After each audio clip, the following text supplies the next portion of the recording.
How to remove connected apps and sites from Google account. In this video, I will show you how can you easily remove the Google account's connected apps and sites.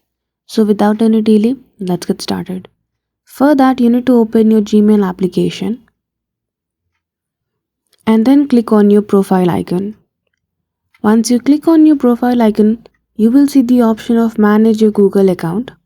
Click on it and then you will see many menus.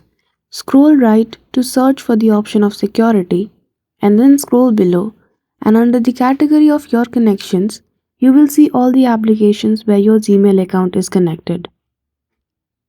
Scroll below for which you want to remove the access of your Google account.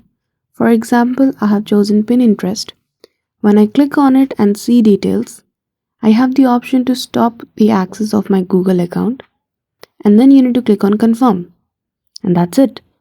Just by a few clicks, you were easily able to remove the access of your Google account. And that's all. That is how easily you can remove access of Google account from any application and sites. So I hope you found this video helpful. If you did, don't forget to give it a thumbs up and subscribe to our channel for such tutorial. Thank you for watching till the end.